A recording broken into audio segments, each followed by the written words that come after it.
여기서 본문에서 보니까 다른 신들을 섬기는 종교가 있고 기독교에 하나님을 섬기는 종교가 있습니다. 다른 신들은 이 땅에서 생사화복의 문제를 해결하기 위해서 사람을 위해서 사람이 만든 신입니다. 그렇기 때문에 철저히 사람 중심입니다. 근데 사실은 있지도 않은 신이기 때문에 피조물의 형상으로 만들 수밖에 없습니다. 소나 독수리나 사자나 여러 가지 모습으로 만들어서 하늘에 있는 것이나 땅에 있는 것이나 물속에 있는 물고기나 이런 여러 가지 형상밖에는 형상화할 게 없거든요. 그렇게 해서 그것을 만들어 놓고 그 앞에 절하면서 우리의 생사복을 그것들에게 구하는 신이 다른 신들입니다. 그렇다면 기독교에서 말씀하시는, 성경에서 말씀하시는 하나님은 그런 하나님이 아닙니다. 이 사람이 존재하기 이전부터 이게 다른 신들을 구하는 것은 내가 눈을 뜨고 존재하고 이제부터 살아야지 한 순간부터 이 하나님이 필요하지만 우리 기독교의 성경의 하나님은 그런 하나님이 아닙니다. 내가 있기 전부터 존재하셨던 그 하나님, 생명의 근원 되신 하나님, 이 세상 모든 만물의 창조주가 되시는 그 하나님이 친히 자기 자신을 성경을 통해서 계시하셨습니다. 그러므로 그분은 피조물의 형상을 가질 수 없습니다. 그분은 영이십니다.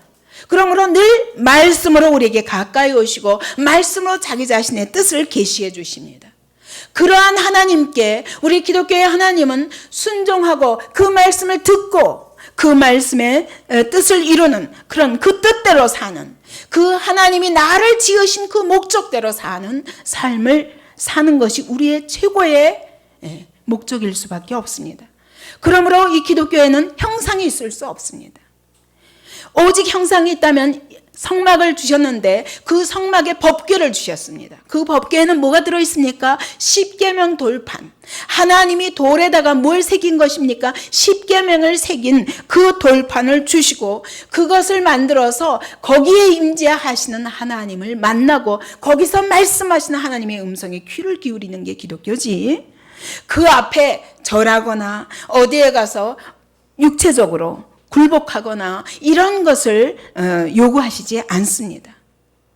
하나님은 이와 같이 내가 이 세상을 창조하신 목적, 하나님이 오늘도 이 세상을 움직이시는 그 목적, 그런 것에 대해서 계시하시기 때문에 이 하나님은 우리에게 요구하시는 것이 있습니다. 먼저 뭐냐? 계시의 말씀을 들어라. 하나님의 말씀을 들어라. 그리고 듣고 그 다음에 순종해라. 이것이 최고의 하나님의 요구입니다. 다른 피조물은 형상을 만들어 놓고 그 앞에 가서 왠지 모르지만 내 생사회복을 줄 것 같은 그 대상에게 가서 절하는 것이지만 기독교의 참된 절은 무릎으로 목을 굽혀서 허리를 굽혀서 절하는 절이 아닙니다. 진심으로 하나님이 말씀하실 때 그 말씀 앞에 나를 굴복함으로 절하는 것이 진정한 절입니다. 왜 그렇게 해야 되느냐? 거기에 대해서 2절에 이렇게 말씀하십니다. 나는 너를 애굽 땅 종되었던 집에서 인도하여 낸 너희 하나님 여호와라, 이렇게 말씀하십니다. 다시 말하면 애굽 땅은 어떤 땅입니까? 우상 숭배의 땅입니다. 온 다른 신들을 섬기는 사람들이 모여 사는 땅이었습니다. 거기서 하나님이 우리를 끄집어내셔서 그것은 다 거짓신이다. 내가 참으로 이 세상을 지으신 창조주 하나님이다. 내게 와라, 내가 너희 하나님이 되어주마. 이러고 우리를 죄와 사단의 권세에서 우리를 꺼내셨습니다. 우상 숭배는 바로 사단이 우리를 속여서 헛된 것들에게 절하며 내 육체의 정욕을 위해서 살게 하는 그런 죄라는 것입니다. 그 죄에서 너는 해방받아야 된다. 참으로 진리가 무엇인가를 알려면 내게 나와라. 왜 어떻게 사는 것이 참으로 생명의 삶인가 내가 너에게 가르쳐주마. 하나님이 이와 같이 우리를 거짓된 신들 앞에 절하며 그것이 내게 사망을 갖다 주는지 복을 갖다 주는지도 모르고 절하며 육체의 정욕을 위해 사는 삶에서 우리를 끄집어내서 영원한 생명의 길, 참 자유의 길, 죄로부터 자유하고 사단으로부터 자유하여 이제는 사망으로부터 자유하여 영원한 생명을 얻게 되는 그 길로 내가 너희를 인도하였다. 그러면서 말씀하시기를 그러므로 너희는 내게 순종하라는 것입니다. 왜 하나님이 이와 같이 순종을 요구하시느냐? 하나님이 순종하는 이유에 대해서 신명기 7장에 보면 이렇게 말씀하십니다. 너희가 이 모든 법도를 지켜 행하면 내가 너를 사랑할 것이요 내게 복을 줄 것이요 너로 번성케 할 것이요 약속의 땅에서 네 자녀에게 은혜를 베풀 것이요 소유를 풍성하게 할 것이요 네가 복을 받으며 만민보다 우승하게 되리라. 그리고 모든 애굽에 있는 악질에서 내가 너를 건질 것이며 모든 질병이 네게서 멀리 떠나가게 될 것이다. 하나님이 이와 같이 하나님의 말씀에 순종을 요구하시는 것은 뭐 하려고요? 우리를 행복하게 하시려고, 우리에게 참으로 생명을 주시려고, 우리에게 참된 복을 주시려고. 그래서 순종은 의무가 아닙니다. 하기 싫은데 억지로 하는 것이 아니라 순종은 특권이에요. 왜? 순종하기만 하면 놀라운 상이 있기 때문에, 내가 그렇게 바로 구하던 그 복이 하나님께 순종함으로 있기 때문에 회개하라는 것입니다. 하나님이 회개하라고 그럴 때 싫은데, 그게 아니라 회개하면 내가 네 죄를 도말해 주겠다는 것입니다. 모든 인간이 죄의 종되기 때문에 고달프다. 그러니까 내게로 돌아와라. 회개만 하면 내가 너를 용서하마. 믿으라는 것입니다. 왜? 아니, 우리가 하나님을 어떻게 믿어? 하나님, 내가 너를 건져내리라. 어디서? 죄에서 건져내고, 사망에서 건져내고, 사단에게서 건져내리라. 모든 재앙에서 내가 너를 건져내리라. 심판에서 너를 건져내리라. 하나님이 우리에게 뭘 요구하실 적에는 뭐 하려고요? 우리에게 가장 좋은 것을 주시려고 우리에게 순종하라는 것입니다. 마치 이것과 같아요. 금강에 가서 금을 캐라. 내가 왜 캐? 너 주려고. 너 계속 가죠. 그러면 여러분, 안 해? 그러시겠어요? 하나님이 우리에게 온갖 좋은 것을 주시기 위해서 우리에게 순종을 요구하십니다. 이게 얼마나 큰 특권인지 모릅니다.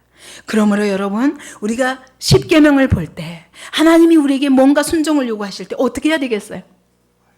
아멘, 주님 감사합니다.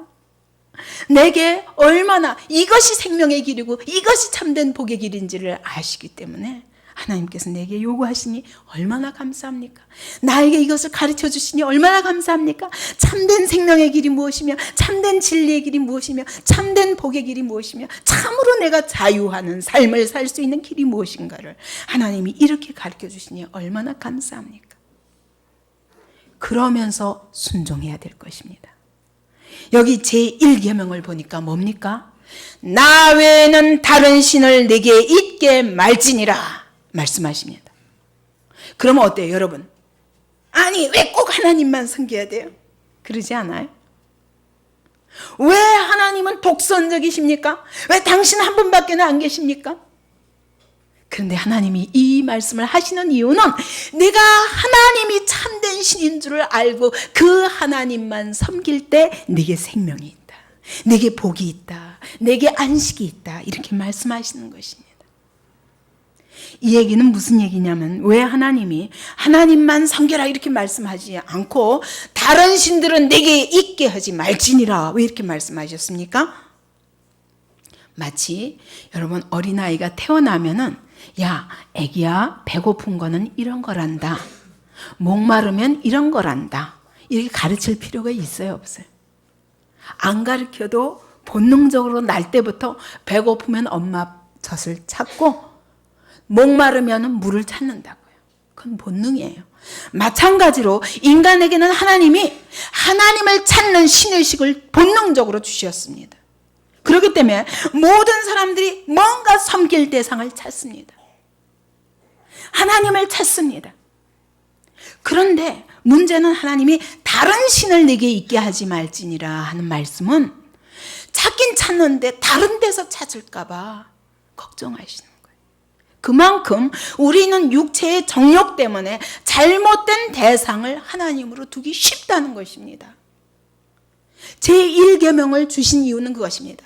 네가 참으로 생명을 얻고 얻고 싶으냐? 이 하나님께 나와라. 네가 참으로 복을 얻고 싶으냐? 이 하나님께 나와라. 네가 참으로 안식을 얻고 싶으냐? 참 자유를 얻고 싶으냐? 내가 바로 너에게 그것을 줄 수 있는 하나님이다. 이렇게 말씀해도 듣지 않고, 그리고 잘못된 것에 가서 그것을 의뢰하고 그것을 신뢰하고, 왜? 무엇 때문에? 육체의 정욕 때문에. 그것에 의지하고 살기 너무너무 쉬운 그것이 바로 우리들이기 때문에, 우리들의 죄성이기 때문에 우리의 타락한 본성의 경종을 울리시면서 말씀하신 것입니다. 다른 신은 내게 있게 하지 말지니라. 그것이 너에게 죽음이 될 것이다. 그것이 너에게 올무가 될 것이다. 그것이 너에게 고통이 될 것이다. 말씀하시는 겁니다. 우리가 얼마나 다른 신들을 많이 두고 있습니까? 첫째, 자기라는 신.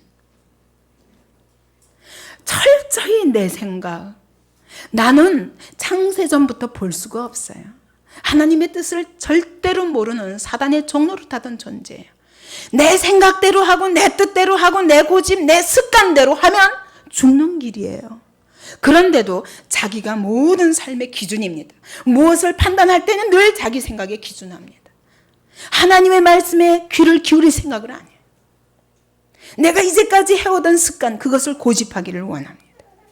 이것이 바로 자기 숭배예요. 돈, 어떤 사람들은 돈이 모든 것을 해결해 주는 것 같아요. 그래서 오죽하면 물질 만능주의라고 그럽니까? 그죠? 돈만 있으면 다 되는 것 같아요. 그런데 하나님보다 돈을 더 사랑하면 그것이 일만하게 뿌리가 된다고 그랬어요.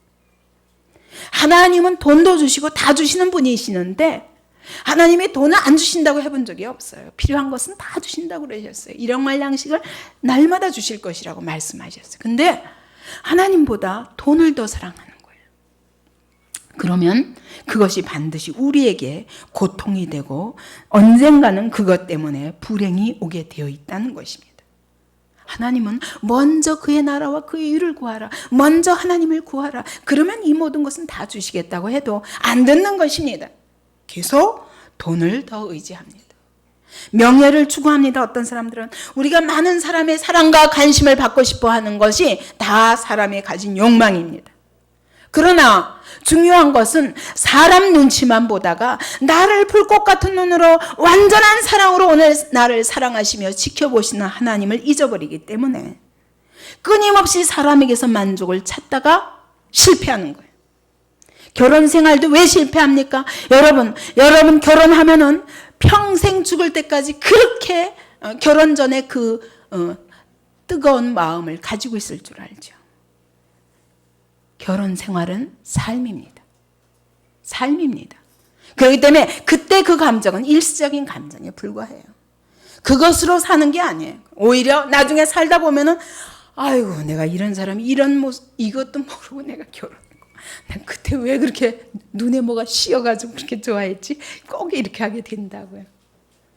하나님을 사랑하면 그러나 이 속에 이와 같이 불완전한 사람이 만나도 이 속에 하나님이 함께 계시기 때문에 하나님이 친히 우리를 만들어 가실 것이다. 이걸 믿기 때문에 함께 살 수 있는 것이지 그것이 없다면 금방 못 살겠다 하게 돼 있어요. 그죠? 그래서 하나님보다 그렇게 사람의 자랑을 더 사랑하는 것도 바로 죄악입니다. 그것이 사는 길이 아니라 고통입니다. 어떤 사람은 쾌락을 섬깁니다. 이게 몸의 즐거움, 내 몸의 즐거움, 감각적인 즐거움, 그것이 최고인 것 같아요. 그것만 있으면 만족할 것 같아요. 어떤 사람은 지식욕에 차가지고 지식만 많이 쌓으면 될 것 같아요. 계속 공부만 합니다. 어떤 사람은 권력을 추구해서 계속 권력을 쫓아갑니다. 내가 큰 권력만 가지면 세상을 휘두를 수 있을 것 같아요. 그러나 하나님은 우리에게 기쁨을 안 주시는 분이 아니에요. 하나님은 성령의 열매로 희락을 주셨어요. 진정한 기쁨을 주십니다. 하나님이 주시는 기쁨이 아닌 다른 기쁨은 금방 없어지는 것이에요. 그리고 참된 지식은 어디서? 여호와를 경외하는 것이 지식의 근본이라. 그래서 하나님을 경외하면 진짜 영원히 변치 아니하는 지식을 얻을 수 있는데 하나님 없이 지식을 더 사랑하다가 거짓된 지식에 빠집니다. 그리고 권력도 그렇습니다. 진정한 권위는 하나님의 권위가 하나님이 인정하실 때 오는 것입니다. 근데 권력이나 눈에 보이는 사람을 휘두를 수 있는 어떤 힘을 얻고자 할 때 우리에게 거기서부터 불행이 시작되는 것입니다. 이와 같이 하나님보다 이런 것들을 더 사랑하는 이유가 무엇입니까? 한마디로 육체의 욕망 때문이에요. 육체의 욕망 때문에. 그러나 여러분, 이것 때문에 우리가 얼마나 고생합니까? 술 먹고 싶은 술에 완전히 만취하여 그렇게 술이 주는 그런 쾌락에 젖어 다니다 보면은 그 술로 인하여 엄청난 고통이 옵니다. 담배가 내게 갖다 주는 잠시 잊어버리는 그런 나른함, 그런 스트레스를, 긴장을 푸는 그것 때문에 담배를 계속 즐기다가 폐암의 몇 프로가 담배 피는 사람들입니까? 결국 내 몸을 죽이는 것입니다. 여러분, 죄 짓는 것보다 죄를 절제하는 게 훨씬 더 쉽지 않습니까?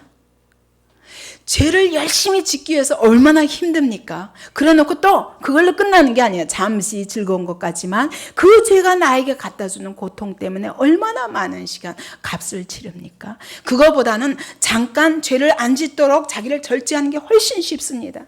하나님께 순종하는 것이 훨씬 쉽습니다. 여러분, 지옥 가는 것보다 천국 가는 것이 얼마나 좋아요? 믿고 하나님께 전적으로 맡기고, 그리고 나는 책임질 게 없어. 하나님이 가라 하면 가고 서라 하면 서고, 그리고 천국 가는 것이 훨씬 쉽다니까. 근데 우리가 속고 있는 것입니다. 마치 하나님을 떠나서 자기 정욕대로 사는 것이 우리에게 즐거움 같습니다. 사실은 박해하는 사람들이 더 힘들어요. 왜? 아무리 박해해도 순교하기까지 하나님께 순종하는 사람을 보면 어때요? 미치는 거예요. 저게 왜 저럴까? 자기 속이 막 뒤집어져 가면서 온갖 악을 다 바래가면서. 여러분, 하나님께 순종하는 것이 죄를 짓는 것보다 훨씬 쉽습니다.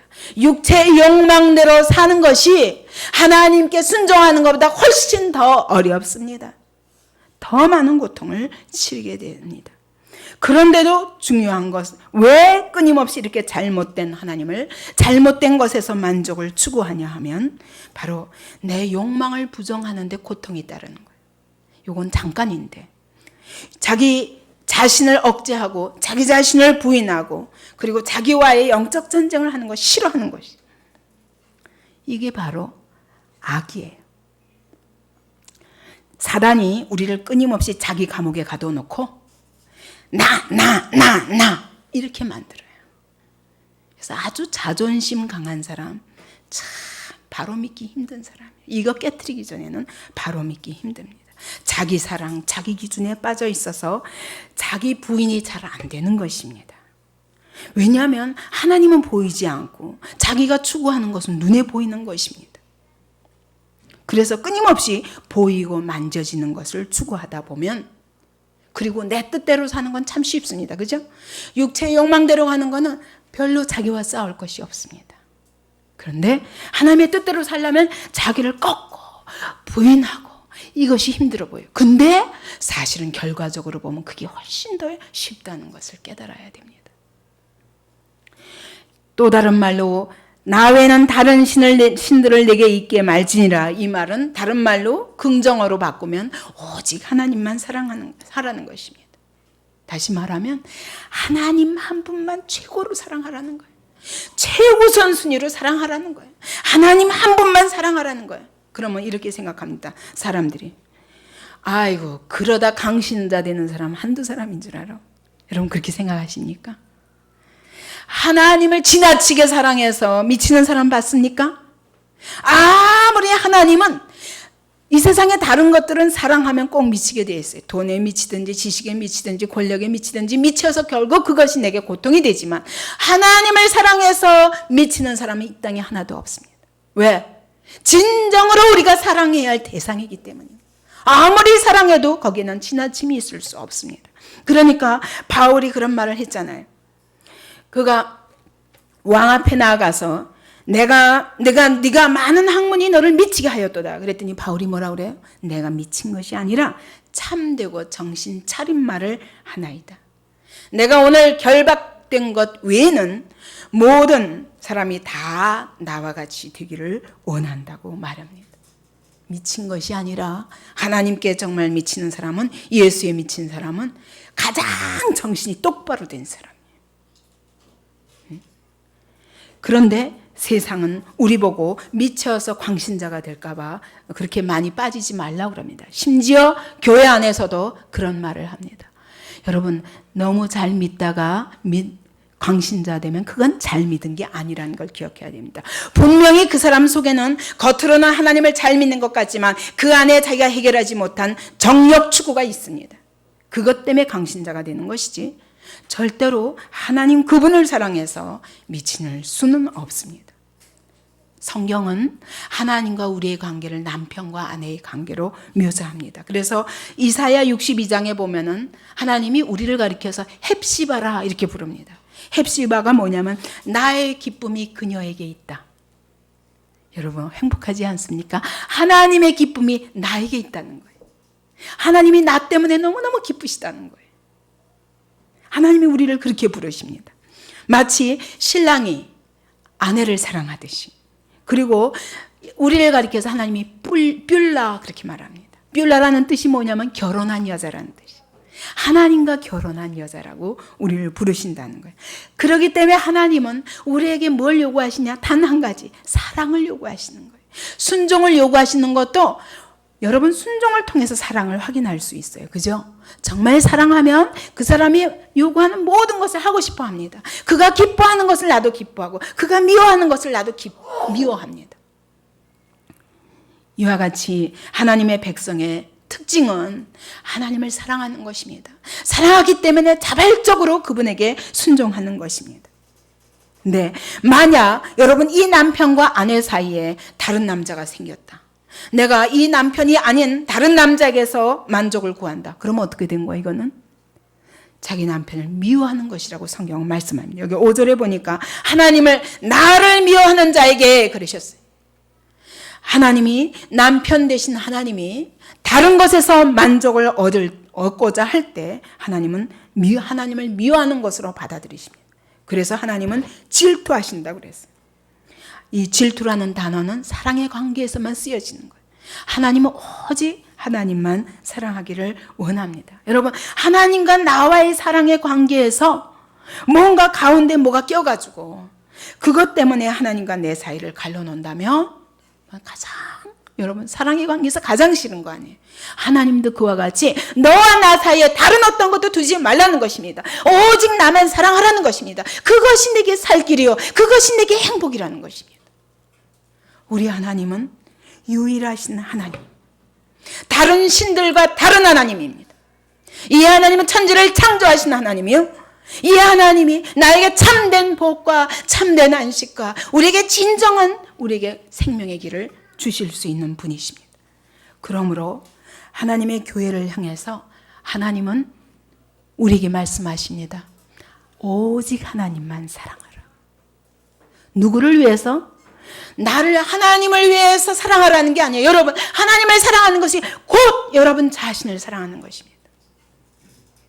하나님을 사랑하는 것이 곧 나의 행복을 위한 것입니다.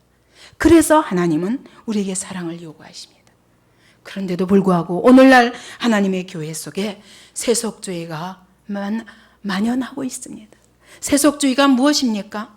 하나님의 은혜보다 많이 모이는 것이 더 중요합니다. 하나님의 은혜가 어떻게 하면 이 하나님의 공동체에 적은 숫자로 할지라도 어떻게 하나님의 은혜가 임하는가 보다 더 많은 사람들이 모여서 더 많은 헌금이 모이고 더 큰 교회를 짓고 성공적으로 보이고, 이것이 목적이라면 이것이 바로 세속주의입니다.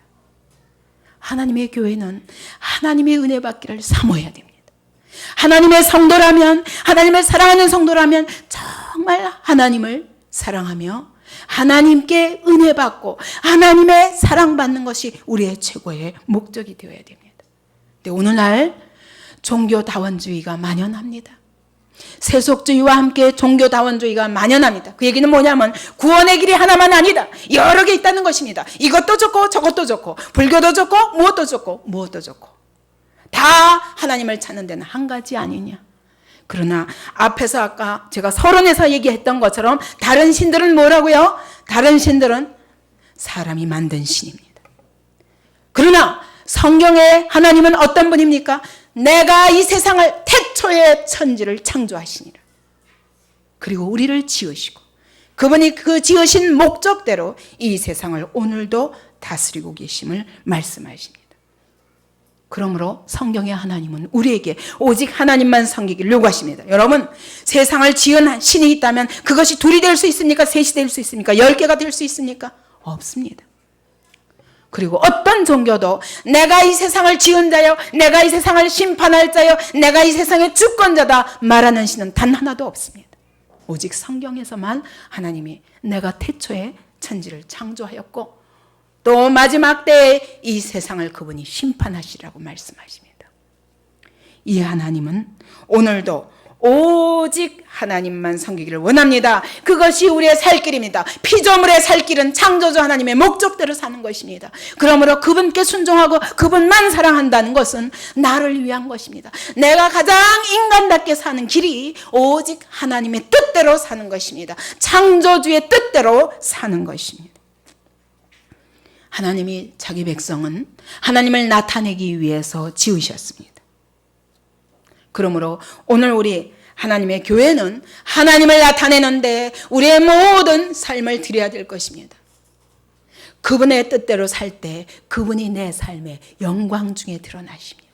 그래서 하나님을 모르던 세상이 나를 통하여 하나님이 살아계신가 보다 우리를 통하여 보게 될 것입니다. 두 번째 계명은 무엇입니까? 아무 형상이든지 만들지 말라 그랬습니다. 첫 번째 계명이 너희가 신의식이 있으나 잘못된 대상에게서 하나님을 찾지 말라 하셨다면 두 번째 계명은 무엇이냐면 하나님께 예배 드린다 하더라도 잘못된 방식으로 예배 드리지 말라는 것입니다. 하나님은 어떻게 예배 드리라고 하십니까? 하나님은 영이시니 신령과 진정으로 나올지니라 말씀하셨습니다. 그게 무슨 말입니까? 신령은 무슨 뜻입니까? 내 마음의 중심, 스피릿. 하나님을 내 마음에서 만나겠다는 거예요. 하나님이 내가 내 마음의 중심에 들어가서 너와 만나주리라. 그러므로 진정으로, 그 얘기는 뭐예요? 진실로 내 마음을 진실하게 거짓이 없게 내 마음을 드려라. 하나님은 영이심으로 그분은 오늘도 말씀으로 내게 가까이 오십니다. 그분이 내게 말씀하실 때 내 마음을 비워라. 그리고 그 말씀을 아멘으로 받아들여라. 그것이 살 길이다. 길을 잃어버린 자에게 하나님이 참 지식, 진리를 주시는 것입니다. 그러므로 참된 예배는 무엇입니까? 신령과 진정으로 드리는 예배입니다. 내 마음의 중심을 다 그분께 드리고 그분의 계시하시는 음성에 내 귀를 기울이고 그리고 그 말씀에 자기를 순종시키는 그것이 진정한 예배입니다. 그러므로 신앙생활은 하나님과 나와의 관계에서 이루어지는 거예요. 여러분, 교회에 내 몸이 오는 그것이 신앙생활이 아니라 여러분 하나님의 말씀에 계시의 말씀에 내 귀를 기울이고 그 말씀을 내 마음으로 전심으로 받는 것이 바른 예배의 방법이라는 것입니다. 근데 이거 하기 싫어서 어떡합니까? 형상을 만든다는 거예요. 이거 하기 싫어서 형상을 만들어버립니다. 여러분, 하나님을 소로 만들어버리면 그 소는 여기에 딱 소로 만들어서 여기다 세워놓으면 그 소는 절대로 못 움직입니다. 하나님을 독수리처럼 만들어서 옆에다가 딱 붙여놓으면 하나님을 예수의 얼굴을 여기다가 그려서 그럴듯하게 거룩한 모습으로 그려서 여기 벽에다 딱 박아놓으면 그 예수님은 도저히 움직여 다니실 수 없습니다. 그러면 내가 내 마음대로 살 수 있죠. 여기 계십시오. 가만히. 제가 와서 예배 드리고 제가 와서 절할 때만 그때만 받으시고 나 따라오지 마세요. 문 딱 잠그고 안녕히 계십시오 하고 나는 교회 밖에 나가면 내 마음대로 살도록 하기 위해서 형상을 만든다는 것입니다. 하나님은 이런 예배를 원치 않으십니다. 왜? 하나님은 무소부재하신 하나님입니다. 내가 어디로 가든 그곳에 계십니다. 내가 죄지는 그 장소에 불꽃 같은 눈으로 나를 감찰하신 하나님이십니다. 내가 어디로 갈지라도, 바다 끝에 갈지라도 거기도 계시고, 음부의 내 자리를 펼지라도 거기도 계십니다. 누가 주의 신을 떠나 주의 신을 피하리까? 아무도 피할 수 없습니다. 그 하나님을 내가 독수리 형상으로, 소 형상으로, 벌레 형상으로 만들어서 여기다가 형상화하지 마라. 하나님은 영이시다. 오늘도 말씀하시는 하나님 앞에 그 하나님의 형상으로 만들지 말라. 형상은 뭐예요? 피조물이에요, 결국은. 하늘에 있는 것, 새의 모습, 아니면 땅에 있는 것, 짐승의 모습, 벌레의 모습, 아니면 저 물속에 있는 것, 물고기의 모습. 이런 것들은 다 형상을 가졌지만 창조주 하나님, 이 모든 것을 지으신 하나님은 형상이 없으십니다. 그분은 말씀으로 세상을 창조하셨고 오늘도 말씀으로 우리에게 자기 자신의 뜻을 계시하십니다. 그러므로 진정한 예배 방식은 말씀 앞에 귀를 기울이고, 말씀 앞에서 내 가슴을 찢고, 말씀 앞에서 내 모든 전심을 들여서 그분께 순종하는 것을 주님이 원하십니다. 여러분, 가톨릭에 가면 많은 그림이 있습니다. 왜 그럽니까? 우리가 거룩도, 하나님이 요구하시는 거룩은 내 마음의 모든 죄를 없애는 것이 거룩인데, 이것보다 거룩한 분위기를 만드는 것이 훨씬 쉬워요. 안 그렇습니까?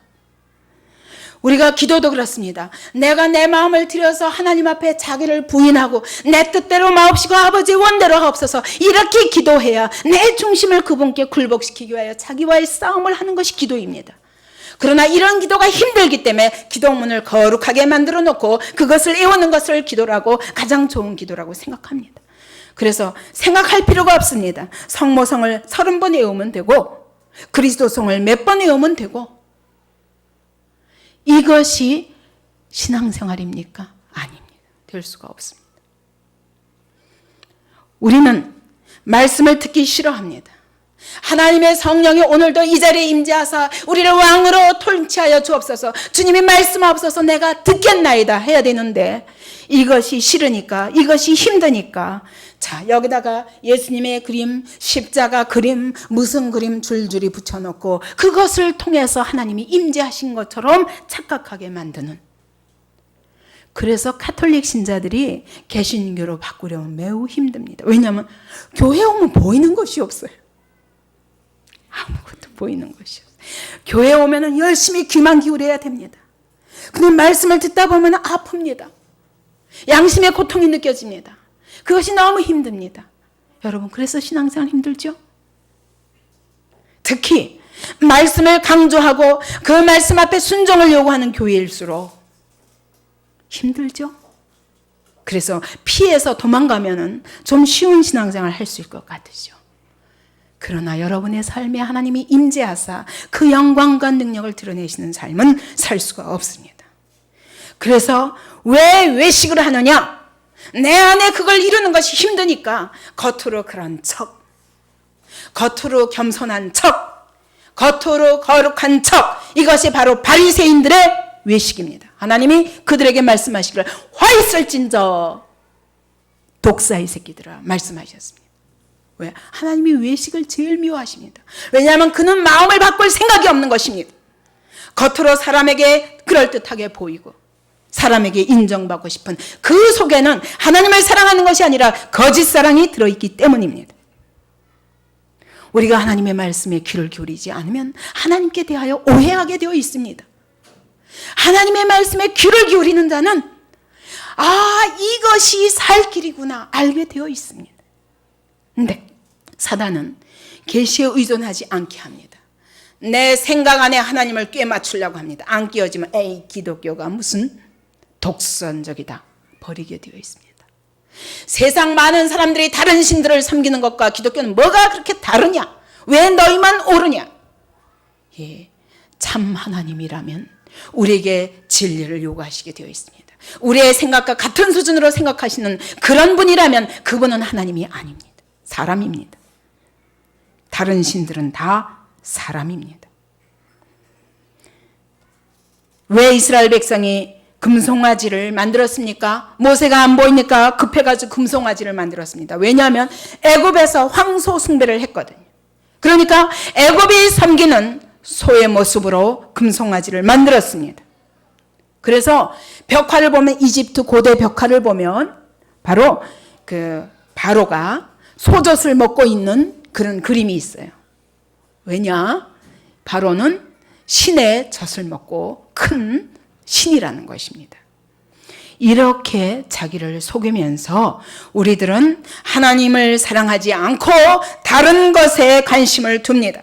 절대로 말씀 듣기를 싫어합니다. 나의 정욕을 추구하기 위한 하나님을 도구로 삼기를 원합니다. 하나님을 형상화하는 것은 하나님의 가치를 격화시키는 것이요, 창조주 하나님을 피조물로 바꾸어 버리는 것입니다. 살아계신 하나님을 생명 없는 그림이나 조각으로 바꾸어 버리는 것입니다. 하나님은 하늘도 다스리시고 땅도 다스리시고 물속도 다스리시는 하나님입니다. 그런데 어떻게 하늘에 나는 새의 모습을 가질 수 있으며 땅에 있는 짐승의 모습과 벌레의 모습을 가질 수 있으며 물고기의 형상을 가질 수 있습니까? 너무도 어리석지만 우리가 이와 같이 속으면서 절대로 하나님의 계시에 귀를 기울이지 않는 악함이 우리에게 있는 것입니다. 우리가 하나님을 알 때 영적으로 이해해야 됩니다. 영적으로 이해한다는 건 무슨 말입니까? 요한복음 6장에 보면 내가 너희에게 이른 말이 영이요 생명이라. 오늘도 하나님의 말씀을 통해서 하나님을 이해해야 됩니다. 여러분, 그러므로 말씀을 듣지 않으면 절대로 하나님을 알 수 없어요. 여러분, 성경 공부를 해야 됩니다. 공부 정도가 아니에요. 하나님이 어떠한 분인가? 하나님을 어떻게 만나야 되는가? 그것에 말씀에 귀를 기울여야 진정으로 하나님을 볼 수 있습니다. 하나님을 알 수 있습니다. 그런데 우리는 눈으로 보려고 합니다. 하나님이 어디 있어? 안 보이는데? 이것이 바로 죄입니다. 하나님은 영이십니다. 그러므로 오늘도 말씀으로 우리의 마음을 지배하기를 원하십니다. 말씀으로 우리의 생각을 굴복시키기를 원하십니다. 말씀으로 우리의 마음에 공경받으시기를 원하십니다. 보이는 것으로 하나님은 일하시지 않습니다. 이스라엘 백성이 호렙산에 갔을 때 형상으로 나타나지 아니하시고 음성뿐임으로 말씀하셨습니다. 하나님은 말씀으로 우리를 만나주십니다. 말씀을 통해서 하나님과 나와 진정한 관계를 가지는 것이 신앙입니다. 여러분, 정말 사랑하는 사람의 말을 믿지 않겠습니까? 그 사람과 언약과 언약을 통해서 맺어진 관계, 그것이 신랑 신부의 관계이듯이 하나님과 우리는 언약과 언약으로 맺어진 관계입니다. 그러므로 하나님의 약속에 귀를 기울이지 않고는 하나님을 알 수가 없습니다. 그럼에도 불구하고 하나님은 형상을 가지셨습니다. 하나님의 형상이 무엇입니까? 진정한 하나님의 형상은 골로새서 1장 15절에 보면 예수 그리스도라고 말씀합니다. 나를 본 자는 아버지를 보았거늘 왜 아버지를 보이라 하느냐? 예수 그리스도를 본 자는 하나님의 형상을 본 자입니다. 우리가 눈으로 볼 수 없는 그 하나님의 형상이 바로 예수 그리스도로 나타나셨습니다. 그래서 그는 보이지 아니하는 하나님의 형상이요, 히브리서 1장 3절에 보면 그는 하나님의 영광의 광채시여 그 본체의 형상이시라. 요한복음 1장 18절에 보면 아무도 하나님을 본 사람이 없으되 독생하신 하나님이 나타내셨느니라. 여러분, 예수 그리스도야말로 바로 하나님, 우리가 눈으로 확인할 수 있는 하나님입니다. 하나님이 사람이 되어 오셨기 때문입니다. 그리고 오늘 그분이 우리의 마음속에 예수 그리스도를 영접하는 자의 마음속에 들어오셔서 우리 안에 하나님의 형상을 드러내십니다. 하나님이 우리를 구원하신 목적은 우리 안에 아들의 형상을 본받게 하기 위하여 하나님이 우리를 구원하셨다고 말씀하십니다. 그러므로 하나님의 형상은 어디에서 나타나야 됩니까? 예수 그리스도 안에 나타난 것처럼 예수 그리스도를 모신 자의 마음속에 하나님의 형상이 드러나야 됩니다. 오늘 하나님을 볼 수 없는 세상이 예수 그리스도를 믿는 자, 그와 함께하는 자, 그분이 내 안에서 놀라운 영광으로 역사하시는 자 속에서 하나님의 형상을 보게 될 것입니다. 오늘 우리가 하나님 앞에서 어떻게 살았는가? 이 세상의 창조주 하나님께 대하여 어떻게 살았는가는 반드시 우리의 삶의 마지막에 하나님이 그 책임을 물으시는 심판이 있다고 말씀하십니다. 누구든지 이와 같이 나를 섬기는 자에게는 어떻게 해요? 여호와를 사랑하는 자에게, 여호와를 섬기는 자에게는 내가 천대까지 은혜를 베풀고, 그러나 나를 미워하고 헛된 대상에서 찾고 그리고 헛된 방식으로 하나님께 나아가는 그 모든 거짓된 예배에 대해서 하나님께서는 3, 4대까지 저주가 임하게 하리라. 그 얘기는 하나님이 착하게 살고 있는데 저주하신 하나님입니까? 아니에요. 부모에게서 본대로 살게 되어 있어요. 부모가 돈을 섬기고 사는 것을 본 자는 돈을 섬기며 살고, 그 가치관과 그 영적 유산이 그대로 자녀에게 3, 4대까지는 이것이 고쳐지지 않는다는 거예요. 그러니 얼마나 무섭습니까? 부모가 하나님을 헛된 방식으로 찾고 위선과 거짓으로 찾았으면 그 자녀들이 아무리 하나님 앞에 나온다고 해도 바르게 하나님 앞에 말씀에 귀를 기울이기가 너무 힘든 거예요. 그러니 여러분, 내가 어떻게 살았느냐는 나의 행복과 불행이 결정될 뿐만 아니라 내 자녀들이 3, 4대까지 아니면 1000대까지 그 영향이 나타난다. 여러분의 후손의 행복과 불행이 나의 삶을 통해서 나타난다는 것입니다. 오늘 결론을 맺겠습니다. 하나님은 말씀하십니다. 네가 전심으로 나를 사랑하라. 그것이 내가 살 길이다. 다른 대상에서 찾지 마라. 내가 창조주 하나님이다. 이 세상을 지으신 자요, 너를 지으신 자요, 너에게 복과 안식을 줄 수 있는 유일하신 하나님이다. 다른 대상을 찾지 말라. 하나님 알기를 사모하라. 알지 않으면 이분을 찾지 않습니다. 그러므로 말씀에 귀를 기울여야 됩니다.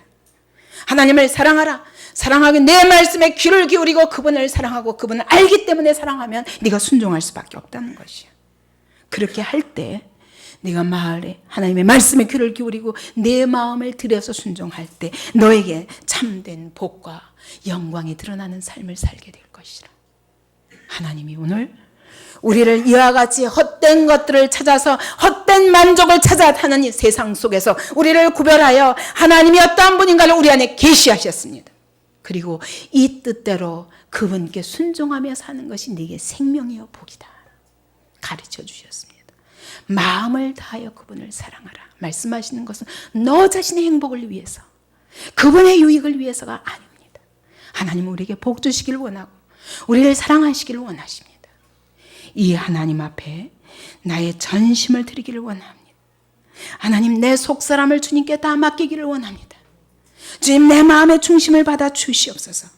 이제 내가 주님의 형상을, 그 그리스도의 형상, 그분이야말로 바로 하나님의 형상입니다. 그분이 내 안에 들어오십시오. 내 안에 그분의 형상을 이루어 주옵소서. 세상이 나를 통하여 하나님을 알게 하옵소서.